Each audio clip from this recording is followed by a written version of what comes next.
Ben, où sont les techniciens? Je peux y aller.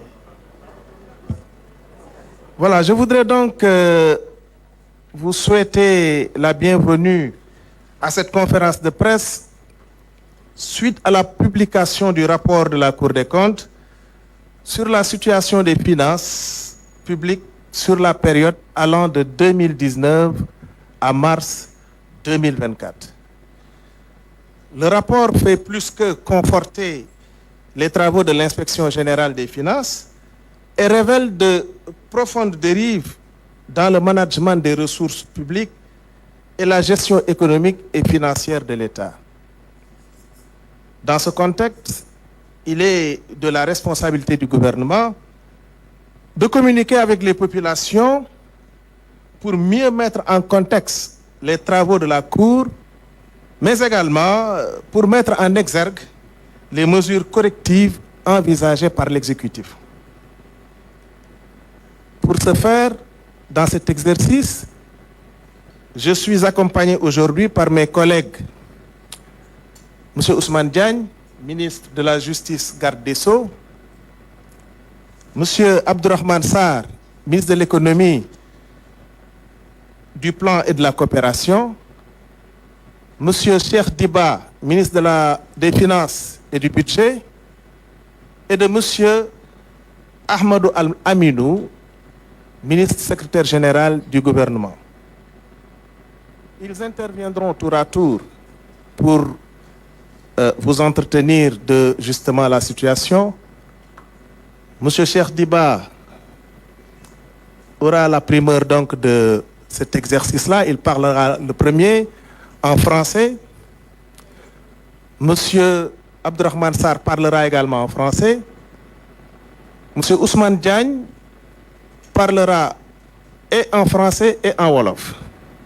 Et enfin, nous donnerons la parole au ministre secrétaire général du gouvernement, à qui reviendra justement le devoir de s'adresser aux Sénégalais en wolof pour résumer tout ce qu'on aura dit. C'est par la suite qu'on vous donnera la parole pour quelques questions donc, que vous aurez à poser aux différents intervenants. Sans plus tarder, je vais laisser la parole à M. Cheikh Diba, le ministre des Finances et du Budget. M. Diba, vous avez la parole.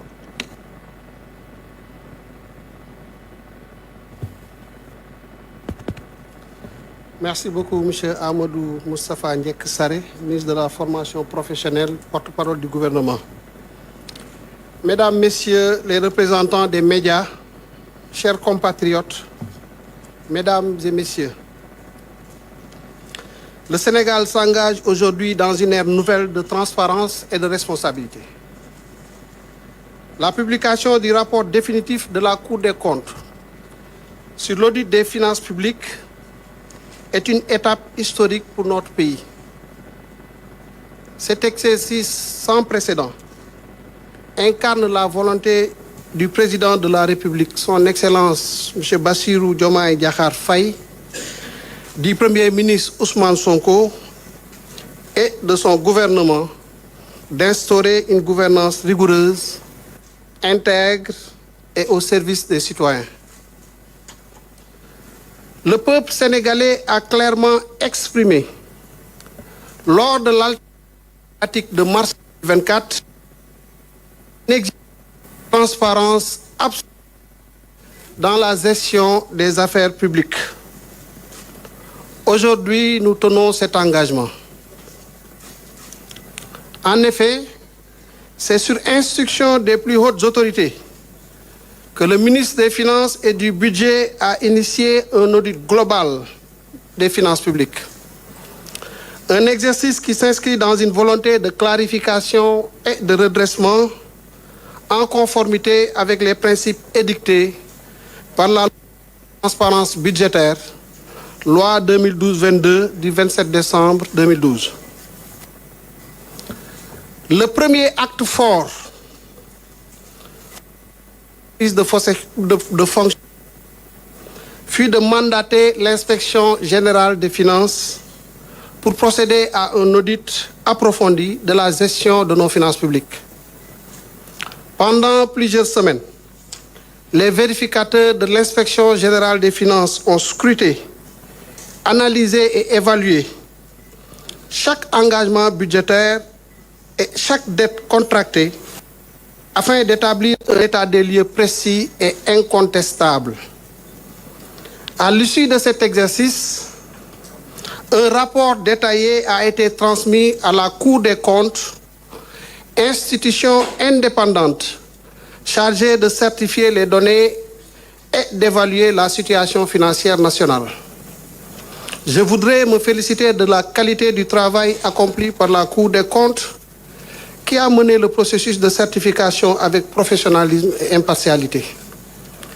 Je salue également l'engagement et l'expertise de l'Inspection générale des finances ainsi que des services impliqués dans l'élaboration du rapport, tout comme la qualité de leur collaboration avec la Cour des comptes tout au long du processus de certification. À travers cet exercice, le Sénégal réaffirme son engagement envers la transparence et la responsabilité dans la gestion des ressources publiques. Il s'agit non seulement d'un devoir envers les citoyens, mais également d'un pilier de notre démocratie. Tel qu'il était attendu, la Cour des comptes a passé en revue la gestion des finances publiques sur la période 2019-2023 pour mettre en lumière des insuffisances dans les procédures et sur le plan organisationnel et pour procéder à des ajustements sur les statistiques de finances publiques, notamment l'encours de la dette et le déficit budgétaire. Ce qu'il faut retenir, je le répète, ce qu'il faut retenir, c'est que ce rapport est une photographie fidèle de la situation financière du pays. Il confirme et valide les constats établis par l'Inspection générale des finances et met en lumière des insuffisances qu'il est désormais impératif de corriger avec rigueur et détermination. Mais au-delà du constat, ce moment est l'opportunité de bâtir un nouveau modèle de gestion publique. Nous nous engageons dès aujourd'hui à mettre en œuvre des réformes structurelles ambitieuses pour garantir la soutenabilité budgétaire et la prospérité de notre nation. Le déficit budgétaire moyen annuel de 11,1% enregistré sur la période 2019-2023 et le niveau d'endettement atteignant 99,67% du PIB en décembre 2023 illustre la gravité des déséquilibres financiers accumulés ces dernières années. Face à ces défis majeurs, nous n'avons qu'une seule voie: agir vite, avec responsabilité et méthode.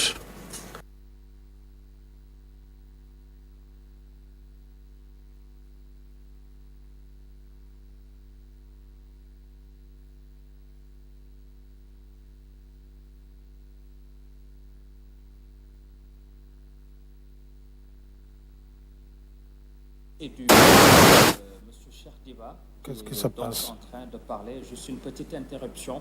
Hop. Voilà. Voilà, retour sur le plateau central. Donc on va tout de suite